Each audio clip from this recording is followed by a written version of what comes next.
report. Mr. Speaker, diplomacy by definition is the art, science, and other means states use to interact with other nations to safeguard their national interest. Mr. Speaker, that being the case, in the modern day diplomacy, Mr. Speaker, was born out of the Vienna Convention of 1961, which also provided the basis for diplomatic engagement as to promote, to project, and to protect the interests of that particular country.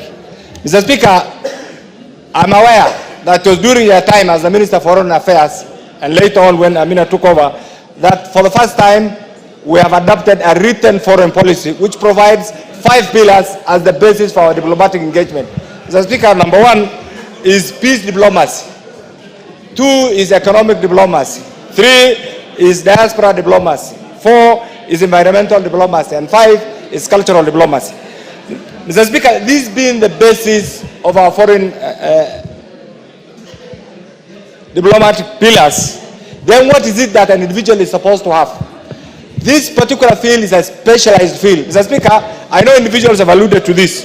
When you are appointed, the first thing is you are expected to be the interface between Kenya and the country that you have been assigned to represent Kenya. There are basic things that, other than the educational qualifications, there are basic things that sometimes we fail to appreciate. Mr. Speaker, in the past, before the collapse, before the end of the Soviet Union, Mr. Speaker, diplomats used to be appointed purely on ideological persuasions. But today things have changed. Things have changed because first thing in our engagement is diplomatic economic diplomacy. Mr. Speaker, as much as these 3 individuals are qualified, and I do know their first objective will be to pursue track 1 diplomacy, meaning state-to-state relations. But there are other things that they are also expected to do through track 2 diplomacy, which is non-state actors' role in our diplomatic engagement, in particular the UN. The Honorable AJAABU Namwamba, as a former minister, as a former parliamentarian, I must say is one of the most qualified individuals to represent Kenya, Mr. Speaker. And Mr. Speaker, being appointed or being assigned to represent Kenya at the UN habitat, Mr. Speaker, this entity is the only one of its kind south of Sahara. But the role has been completely dispersed. The functions of this entity called UNEP that is supposed to be here has been dispersed to Spain, Portugal, and other countries. Mr. Speaker, recently, some few months ago, Kenya was given the status of being the only non-NATO allied member south of Sahara and the 4th in Africa, Mr. Speaker. This is not a mean achievement. Mr. Speaker, this comes with pride and prestige. And therefore, the individuals who are appointed to this position, first of all, must be educationally qualified, must be individually spirited and ready to represent Kenya in all aspects, in all their international assignments. And therefore, the question is, Mr. Speaker, and this is why I agree with the chairman of Defense and Foreign Relations, before individuals are assigned or nominated to these positions, there must be some engagement so that the presidential appointments are very lucrative and very appointment, so that individuals don't turn down these offers at the last minute. And therefore, in future, and I agree with the chairman, before some of these individuals are nominated or assigned, they must have some informal interaction. And this is what the chairman actually has alluded to, Mr. Speaker. And this is the right thing to do, Mr. Speaker. Mr. Speaker, I know you are a product of this. Mr. Speaker, this being the case, these appointments are coming at a time when the global village, when Kenya is being challenged economically, politically. There are so many issues that these diplomats have to be prepared. And I want to agree with what Honorable Sunkuli has said. Linguistic preparedness is very important. When you are assigned, you are an intelligence officer, you are an economic representative, you are political. Therefore, knowing the language of that community where you are expected to serve is a very important thing. And therefore, I want to ask the chairman defense and the other member, in future, there must be some linguistic preparedness for some of these individuals. So that if you are posted to a Portuguese-speaking country, you must have the basics. If you are going to be posted to China, you must also have the basics. Otherwise, you will waste your first 2 years in getting ready, and that will be a waste. And by then, the times have changed.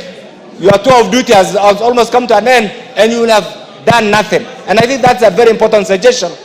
Not that we are not happy with the appointing authority, but it's a way to assist so that the individual becomes productive as soon as you take that particular role.